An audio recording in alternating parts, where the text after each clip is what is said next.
Hi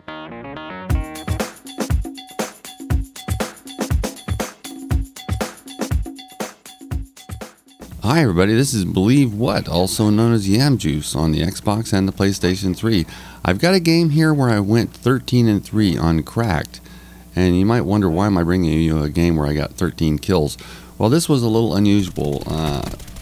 Right at the beginning of the game, everybody on the other team dropped out except one dude. We were looking for kills. It's like I was looking for action. Couldn't figure out what was going on, and I looked at the score. There's only one dude. Then just a little bit later, they added a couple more guys, and then they ended up with a full team. And then a little bit later in the game, we ended up having one of our guys drop out, and it was interesting. We ended up winning the game anyhow, and I led the leaderboards on that. Anyway, this commentary is not about the gameplay. I'm going to talk to you about when I was a young fella. I lived in Texas in the 80s. I had my own apartment. It was in a town called Arlington, which was just a fairly short drive away from Fort Worth. Now, I don't know if you know this about Texas, but they have got more than their share of strip clubs, gentlemen's clubs, whatever you want to call it. Dallas had tons of strip clubs. Irving, where I grew up, did not have any, of course, because they were dry.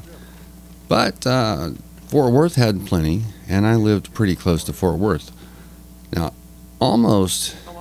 well, every other night, every couple of nights, when I got off of work and my job, this is when I was, pretty much first moved out on my own. Nobody was paying attention to what I was doing. I could get away with anything I liked. I would go to these strip clubs in Fort Worth. Now, Fort Worth strip clubs are not generally as high-end of clientele, not generally as high-end of girls.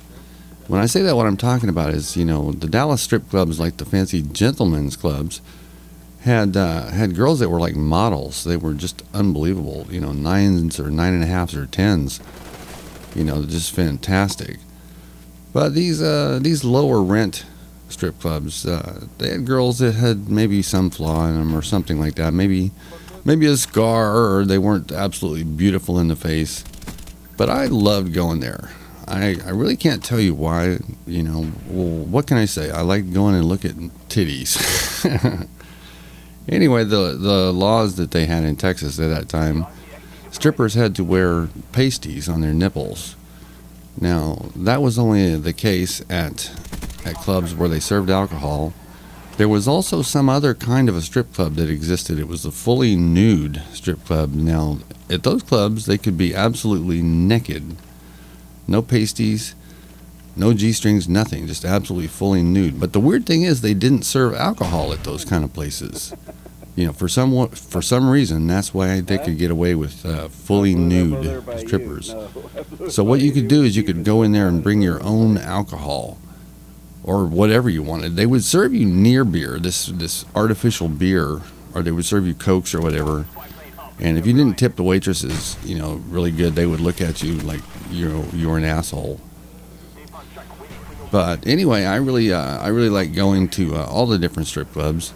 It was kind of my hobby. I spent a lot of my money there.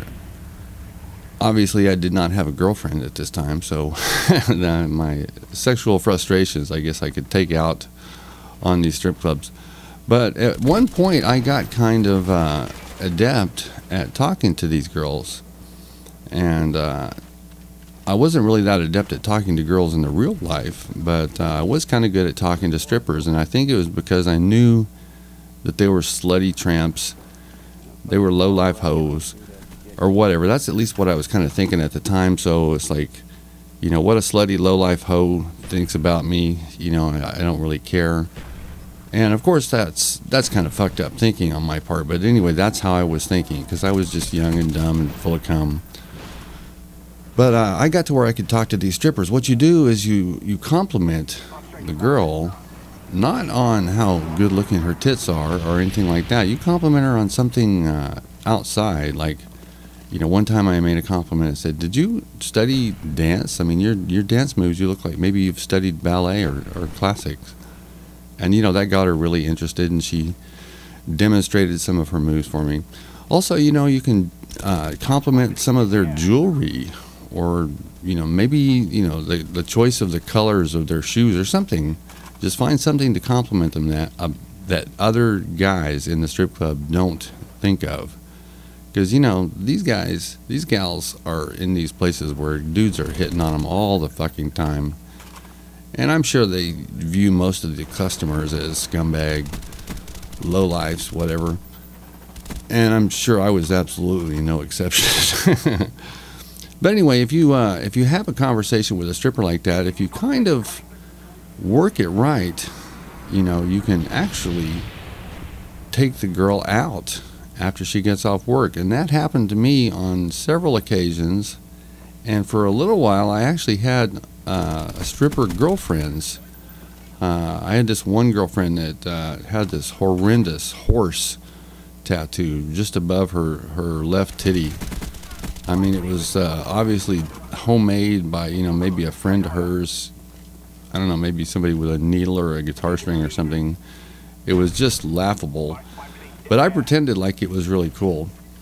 But anyway, I got to do her over and over again and run around town with her. And in fact, we even brought one of her co-workers and my best friends and I and her.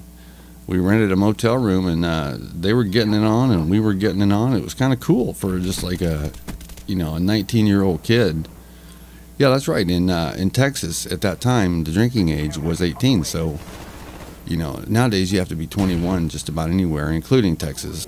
Anyway, I will say that at least twice these strippers gave me gonorrhea, which was a drag. That's how I learned about the clap. It was from strippers. Thankfully there was a health clinic you could go to, and they could just fix you right up, give you some pills. Anyway, so that's the game. I ended up going, like I said, 13-3.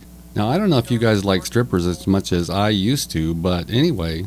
Now, I've got several other stripper stories I can tell you guys, so I'll be posting that here pretty soon. On the left side of the screen, I'm going to put up a video I did called How to Score Chicks. Everything you need to know how to score chicks. On the right is a game where I went 25-6 using hipfire only.